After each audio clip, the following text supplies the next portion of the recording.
नमस्कार दोस्तों, स्वागत है आपका अपने चैनल टेक स्टडी में। और आज हम पढ़ने वाले हैं क्या है, केमिस्ट्री का पार्ट नंबर 2 जो कि क्लास 12 का केमिस्ट्री चल रहा है। ठीक है, बिलियन वाला चैप्टर जो है उसमें हम एक पार्ट अपलोड कर चुके हैं, दूसरा पार्ट आप जाकर देख लेंगे, प्लेलिस्ट में मिल जाएगा आपको। तो देखिए आज का जो टॉपिक है वो हमारा टॉपिक क्या है, हेनरी का नियम। ठीक है, हेनरी का जो नियम है ये बहुत महत्वपूर्ण है। इस बार पेपर में आया भी था 2024 में, जो केमिस्ट्री के बच्चे पेपर अभी देकर रिटर्न हुए हैं सब, ठीक है, उनके पेपर में ये क्वेश्चन आया था। इसका हम एक छोटा सा वीडियो भी अपलोड किए थे, जो कि हम बोले भी थे कि आएगा ज़रूर। ठीक है, आया था भी, इसलिए आपको इसको गौर से पढ़िए, महत्वपूर्ण है, क्योंकि हर साल पेपर में क्वेश्चन इससे अटेंड होते ही होते हैं, इसलिए आप इसको तैयार कर लेंगे। तो देखिए हेनरी का नियम क्या कहता है। हेनरी के नियम के बारे में हम समझेंगे। यानी क्या बोला है कि स्थिर ताप पर किसी गैस की द्रव में विलयता गैस के दाब के समानुपाती होता है। यानी क्या बोला है कि स्थिर ताप पर किसी गैस की द्रव में विलयता, यानी कोई विलयन है और उसमें क्या किया जा रहा है, गैस को कैसे मिलाया जा रहा है। इसी हेनरी के उपयोग से ना, जो कोको कोला पीते हैं ना, तो उसमें गैसों को मिलाया जाता है। उसमें कार्बन डाइऑक्साइड गैस भरी होती है। उसमें कौन सी गैस भरी होती है, कार्बन डाइऑक्साइड। ठीक है, इसलिए जब भी आप खोलते हैं ना, तो वो प्रेशर के साथ उसमें से क्या आता है, आवाज़ आती है। तो वो इसी हेनरी के नियम के उपयोग करके क्या किया जाता है, कोको कोला जो बॉटल होता है, जो पेप्सी वगैरह होता है, स्प्राइट होता है, डी होता है, इन सब में क्या किया जाता है, हेनरी के नियम का उपयोग करके क्या किया गया है, गैसों को इसमें भरा गया है। तो किस प्रकार बोला है कि स्थिर ताप पर किसी गैस की द्रव में विलयता गैस के दाब की क्या होती है, समानुपाती होती है। तो यहाँ पर हम थोड़ा सा आगे समझेंगे, इसमें कुछ फार्मूले भी आएंगे, तो उसको किस प्रकार बोलेंगे। तो पहले जो लिखा है उसको हम लोग लिख लेंगे। जैसे कि जो हमारे यहाँ पर क्या लिख लेंगे, यम।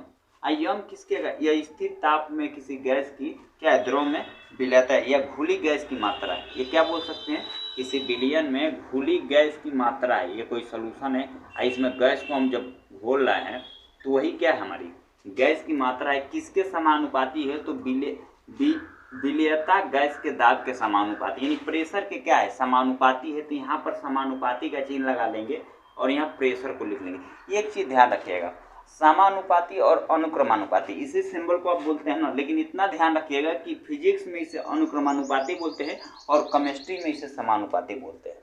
लेकिन बच्चे क्या करते हैं कि इसे केमिस्ट्री में भी अनुक्रमानुपाती बोलते हैं, क्योंकि ये गलत है। ठीक है, इसलिए आप इसको कभी भी बोलेंगे केमिस्ट्री में तो समानुपाती का चिन्ह बोलिएगा, और जब फिजिक्स पढ़िएगा तब अनुक्रमानुपाती बोलिएगा। आई बातें समझ में। तो यहाँ पर जो क्या होता है कि जो हमारा क्या है कि घुली गैस की मात्रा है वो तो किसके समानुपाती है, दाब के समानुपाती है, यानी विलयता के गैस के दाब के क्या है, समानुपाती है। यदि हम यहाँ से समानुपाती का चिन्ह हटा देते हैं तो क्या हो जाएगा, या करके हम लिख लेते हैं, तो यम बराबर क्या हो जाएगा, यहाँ पर रख देंगे समानुपाती स्थिरांक। क्या रख देंगे, समानुपाती स्थिरांक, जो कि क्या हो जाएगा हमारा यहाँ पर के, क्या हो जाएगा के जो है हमारा समानुपाती स्थिरांक है, जो कि यहाँ पर यह सिंबल हटाए तभी जाकर यहाँ पर के आया है। तो यहाँ से एक हमारा फार्मूला क्रिएट होता है, यम बराबर के इंटू पी। यहाँ पर हम लिख देंगे कि जहाँ क्या है, यम क्या है, यहाँ लिख देते हैं, जहाँ यम घुली गैस की मात्रा, घुली गैस की मात्रा है, और जो हमारा के है यह समानुपाती स्थिरांक है, समानुपाती स्थिरांक है,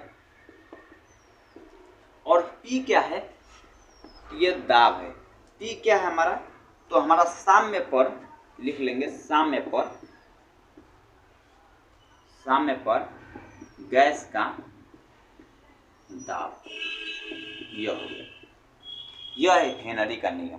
ठीक है, इतना ही पेपर में करना रहता है, जरूर आपको 1-2 नंबर देकर चला जाएगा, इतना इजी है।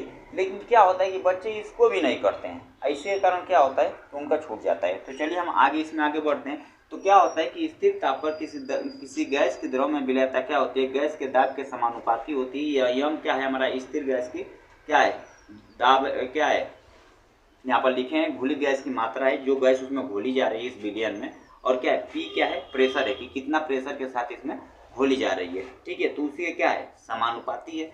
यहाँ पर आगे देखेंगे कि डाल्टन के अनुसार, एक डाल्टन वैज्ञानिक थे, डाल्टन, ठीक है। डाल्टन के अनुसार, डाल्टन क्या कहते हैं उसको आप ध्यान से समझेंगे, ठीक। देखिए हम एकदम आराम से चलेंगे लोग और आराम से सीखेंगे लोग, तेजी नहीं है किसी बात का। अब वीडियो थोड़ा लॉन्ग होगा लेकिन आप लोग अच्छे से देखिएगा, ठीक। तो यहाँ पर क्या होता है, डाल्टन के अनुसार क्या कहा जाता है कि किसी गैस की विलयता, जो गैस की विलयता होती है, जो इस विलयन में गैस को घोला जा रहा है, तो गैस की विलयता, गैस की विलयता या मोल प्रभाज, इसे मोल प्रभाज के नाम से भी जानते हैं। मोल प्रभाज या मोल अंश या मोल भिन्न भी बोल सकते हैं। मोल प्रभाज, गैस की विलयता या मोल प्रभाज गैस के क्या होता है, गैस के आंशिक दाब के बराबर होता है। आंशिक दाब के क्या होता है, यह आंशिक दाब पर निर्भर करता है। आंशिक दाब पर निर्भर करता है, लिख लेंगे, निर्भर करता है। क्या होता है कि किसी गैस की जो विलयता होती है या मूल प्रभाज, जिस गैस की विलयता को हम मूल प्रभाज बोलेंगे, गैस के आंशिक दाब के क्या होता है, आंशिक दाब पर क्या करता है, निर्भर करता है। दूसरा ये किसने बताया था, यह बोले थे डाल्टन। अगला पॉइंट है, इसमें लिखेंगे क्या हम, किसी गैस की वाष्प अवस्था में, क्योंकि हम लिखेंगे किसी गैस की वाष्प अवस्था में क्या होता है, आंशिक दाब P, आंशिक दाब को हम P से दिखा देंगे। आंशिक दाब को किससे दिखा देंगे, P से। क्या होता है, गैस के मोल प्रभाज, गैस के मोल प्रभाज,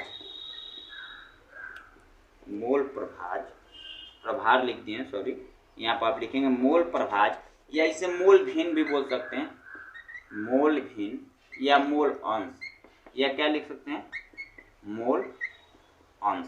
जो भी आपके मन में आए वो आप लिख सकते हैं, ठीक है।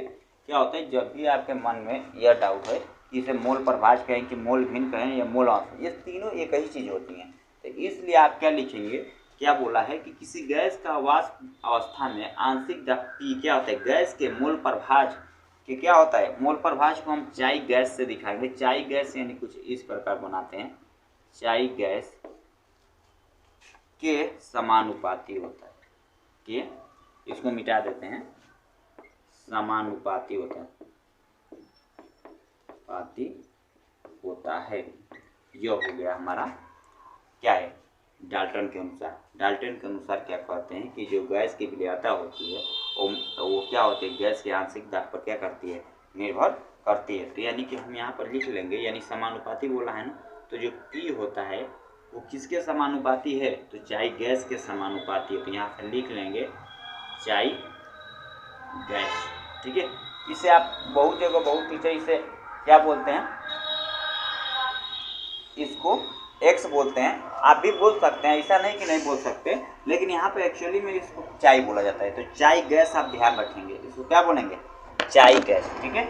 तो यह हो गया हमारा। यदि हम इस प्रोपोर्शनल वाले चिन्ह को हटा दें, मान लीजिए इस वाले प्रोपोर्शनल वाले चिन्ह को हटा दें, तो क्या हो जाएगा, P बराबर, इसको हटाएंगे तो यहाँ पर क्या आ जाएगा, KH रख लेते हैं, क्या रख लेते हैं, KH, और चाई तो रहेगा ही, चाई गैस, ठीक है। अब यहाँ पर जो KH है वो क्या है हमारा, हेनरी स्थिरांक। यह क्या है, यही है हमारा हेनरी स्थिरांक। तो यहाँ पर लिख लेते हैं कि कौन क्या है। तो यहाँ पर ध्यान रखिएगा कि यदि हम क्या करते हैं, हेनरी के बराबर करना है ना इक्वल, यदि हम हेनरी KH बराबर करेंगे तो क्या बन जाएगा हमारा, KH बराबर करेंगे तो P अपन चाई गैस हो जाएगा, P अपन चाई गैस। बोलिए यदि हम KH को इधर लाते हैं तो क्या हो जाएगा, P ऊपर ये नीचे, तो क्या हो जाएगा, KH बराबर क्या हो जाएगा, P अपन चाई गैस। अब इंटरमीडिएट में आप पढ़ रहे हैं तो कम से कम इतना तो कैलकुलेशन आपको आता ही होगा, ऐसा थोड़े कि नहीं आता है। तो यह हो जाएगा हमारा क्या है, एक फार्मूला हेनरी स्थिरांक का। क्या है, हेनरी स्थिरांक का, जहाँ पर क्या है, KH क्या है हमारा, यहाँ पर लिख देते हैं कि एच क्या है, हेनरी स्थिरांक, हेनरी स्थिरांक, और पी क्या है, तो पी आपको बतेबे किए हैं कि पी क्या है, आंशिक दाब है, और क्या है, मोल प्रभाज है। और चाई गैस क्या है, चाई गैस हमारा जो है ये मोल प्रभाज या मोल अंश बोल सकते हैं या मोल भिन्न बोल सकते हैं, ठीक है। तो यह चीज़ें आप बोल सकते हैं। यह हो गया हमारा क्या, डाल्टन के अनुसार क्या है, हेनरी का नियम। और यहाँ पर क्या, हेनरी का जो नियम है, मेन हेनरी का नियम ये इतना ही है, यहाँ से यहाँ। बाकी उसमें अलग अलग वैज्ञानिक हैं, अपना अपना मत दिया, जो कि यहाँ पर कौन है, डाल्टन है। और डाल्टन ने अपना क्या दिया, मत दिया, जहाँ से के एच बराबर क्या निकलना, पी अपन चाई गैस। इतना स्क्रीनशॉट लेंगे, इसके बाद से हम आगे डिस्कस करेंगे।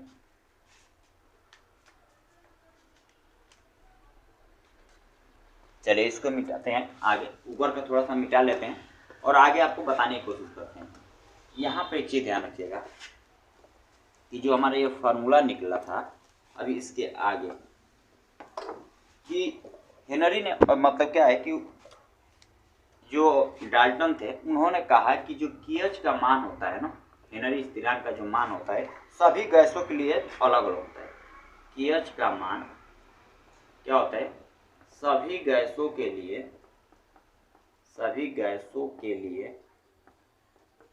अलग अलग होता है, अलग अलग होता है। केएच का मान जो है वो सभी गैसों के लिए क्या होता है, भिन्न भिन्न होता है। इस बात को भी आप ध्यान रखेंगे।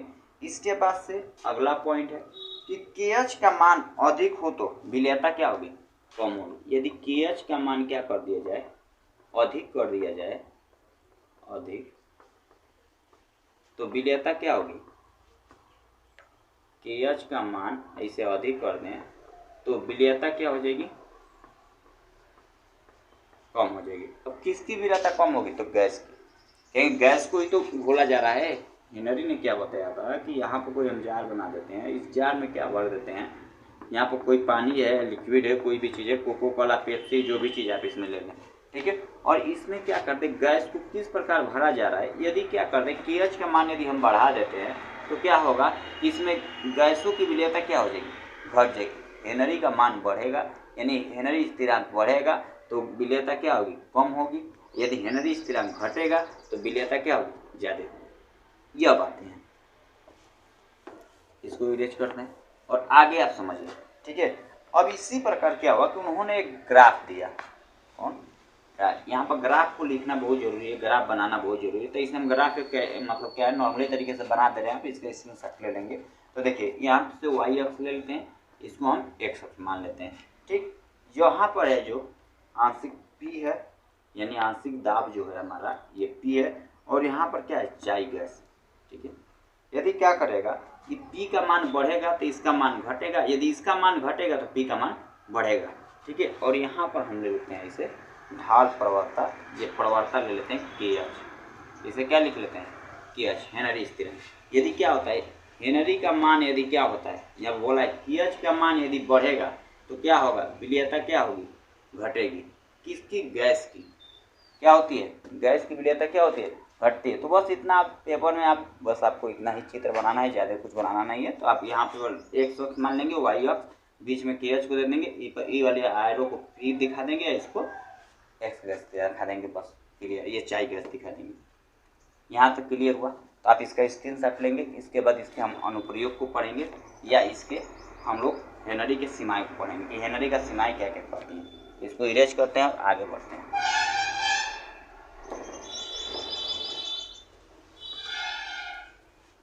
अब हेनरी की सीमाएं क्या कहती हैं उसको आप ध्यान से समझेंगे।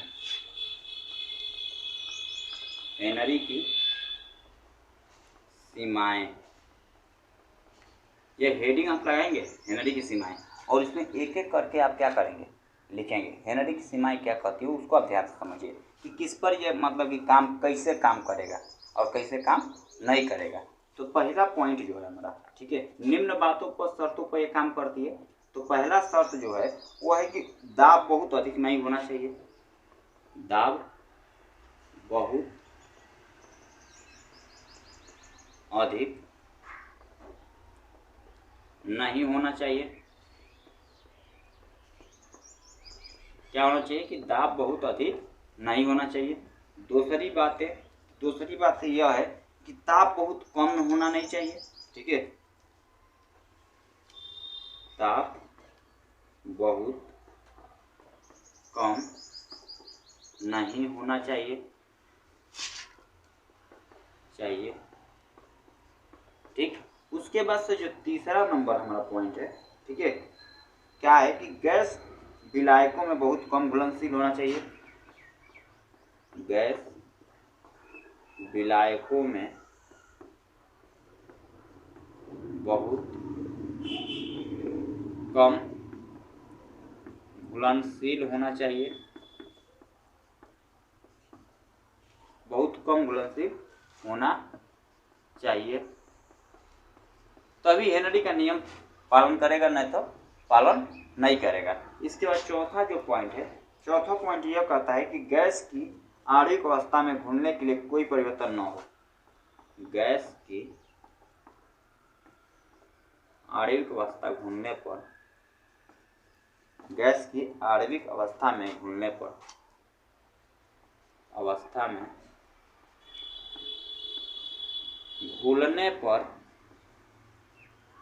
क्या होना चाहिए, घुलने पर कोई परिवर्तन नहीं होना चाहिए। कोई परिवर्तन नहीं होना चाहिए, यह हो गया।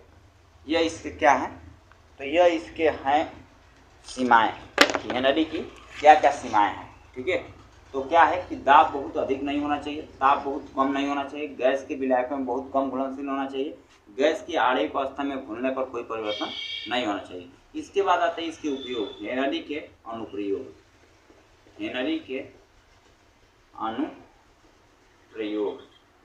यानी हेनरी के जो नियम है वह कहाँ कहाँ पर लगाए जाते हैं।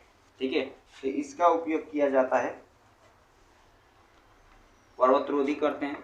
ठीक है, पर्वतरोधियों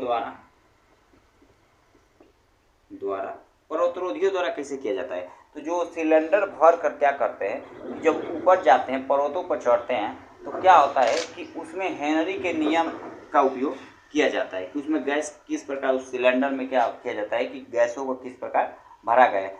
दूसरी चीज़ें हैं, ठीक है, सोडा वाटर या सोडा के पानी में CO2 को भरने के लिए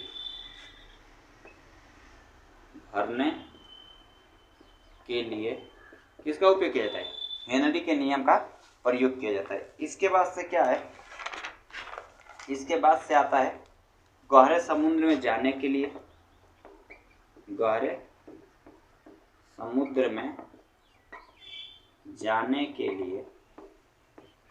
गोताखोर